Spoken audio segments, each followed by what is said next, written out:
এরই মধ্যে যন্তর মন্তরের সামনে আবার নতুন করে উত্তেজনা তৈরি হয়েছে, সেই ছবি আপনাদের সামনে আমরা রাখছি। গতকাল আপনারা জানেন যে ফের পুলিশের সঙ্গে বিক্ষোভকারীদের খণ্ডযুদ্ধের মতন পরিস্থিতি তৈরি হয়েছিল। আজকে যন্তর মন্তরে নতুন করে দেখতে পাচ্ছেন পরিস্থিতি উত্তপ্ত হচ্ছে, জমায়েত নতুন করে তৈরি হচ্ছে যন্তর মন্তরের সামনে।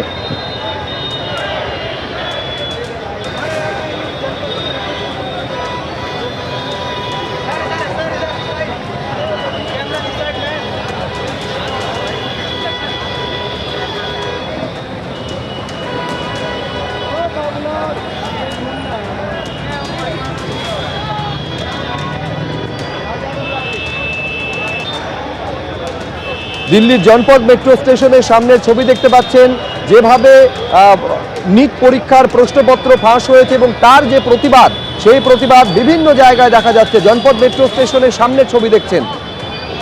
এরই মধ্যে কেন্দ্রের তরফে প্রতিশ্রুতি দেওয়া হয়েছে এই নিট পেপার লিক ঘটনায় যারা দোষী তাদের তদন্ত ফাস্ট ট্র্যাক কোর্ট গঠন করে করা হবে, এই আশ্বাস কেন্দ্রের তরফে দেওয়া হয়েছে।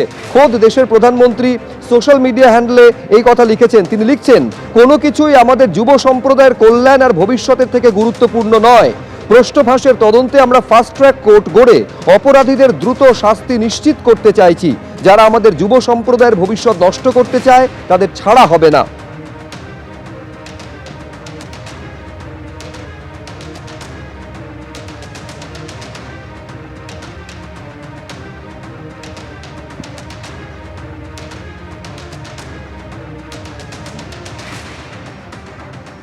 আর এই প্রশ্ন ফাঁস মামলায় পুরোপুরি তদন্তের জন্য প্রস্তুত রয়েছে কেন্দ্র সরকার, এই কথা জানিয়েছেন কেন্দ্রীয় আইনমন্ত্রী अर्जुन राम मेघवाल। देखिए, आज प्रधानमंत्री ने एक बहुत महत्वपूर्ण निर्णय लिया है कि पेपर लीक के जो मामले होंगे वो फास्ट ट्रैक कोर्ट के माध्यम से उनको ट्रायल होगा, स्पीडी ट्रायल होगा और सजा भी जल्दी होगी, डिले नहीं होगा। ये बहुत महत्वपूर्ण फैसला है। पेपर लीक में युवाओं की जो आवाज़ है कि जल्दी सजा मिले, इस दिशा में बढ़ाया गया एक कदम है। लेकिन विपक्ष को प्रधानमंत्री की बात जो है समझ नहीं आ रही। विपक्ष कह रहा है कि जब तक धर्मेंद्र प्रधान का इस्तीफा नहीं होगा तब तक देखिए पेपर लीक जिन्होंने किया उनको सजा मिले, ये विपक्ष नहीं चाहता है क्या? ये विषय কেন্দ্রের তরফে যখন এই দাবি করা হচ্ছে তারা পেপার লিক নিয়ে আলোচনার জন্য প্রস্তুত, তখন সৌগত রায় তিনি বলছেন আগে ধর্মেন্দ্র প্রধানের ইস্তফা আমাদের দাবি রয়েছে এবং তারপর তা নিয়ে আলোচনা। কি বলেছেন দেখুন। ये तो छात्र आंदोलन पर है, वो जो सिद्धांत लेंगे पीएम का ट्वीट पर हम देखेंगे, लेकिन ये जो लाठीचार्ज हुआ छात्रों पर, टीयर गैस सेल चला, उसको भी विचार होना चाहिए। এই নিট প্রশ্নপত্র ফাঁসকাণ্ডে যখন দোষীদের শাস্তির ব্যাপারে ফাস্ট ট্র্যাক কোর্ট গঠন করার কথা দেশের প্রধানমন্ত্রী বলছেন, তখন পাল্টা আক্রমণ শানাচ্ছেন রাহুল গান্ধী এই বলে, আপনিই সেই ব্যক্তি যিনি আমাদের যুব সম্প্রদায়ের ভবিষ্যতের সব থেকে বেশি ক্ষতি করেছেন। আমাদের শিক্ষা ব্যবস্থাকে আপনি দখল হতে ও ধ্বংস করতে উৎসাহ দিয়েছেন। এর জন্য যারা দায়ী তাদের আপনি রক্ষাও করেছেন।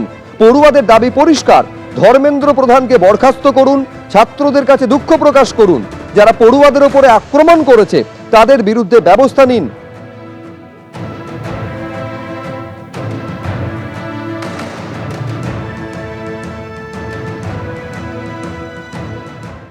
नेता हैं, नेतृत्व दिखाने का समय आ गया है। नेतृत्व दिखाएं।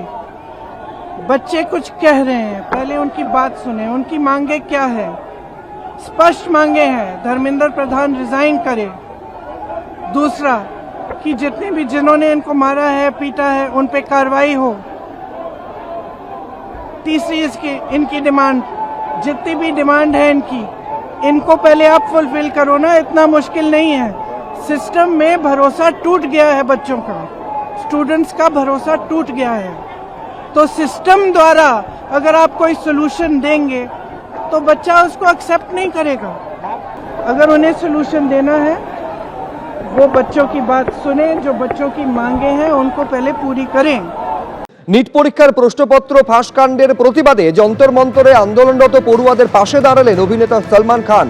তাদের সাহসিকতাকে কুর্নিশ জানিয়েছেন তিনি। পাশাপাশি তিনি লিখছেন, এই লড়াই শুধু শিক্ষার উন্নতির জন্য। তাই কোনোভাবেই যেন এতে রাজনীতির রং লাগানো না হয়। দৃঢ় অবস্থানে দাঁড়িয়ে থাকা প্রতিটি শিক্ষার্থীর পেছনে রয়েছে একটি স্বপ্ন, একটি পরিবারের আশা ও অসংখ্য ত্যাগের এক পথ চলা, এই বলে পোস্ট করেছেন বলিউড অভিনেত্রী আলিয়া ভাট।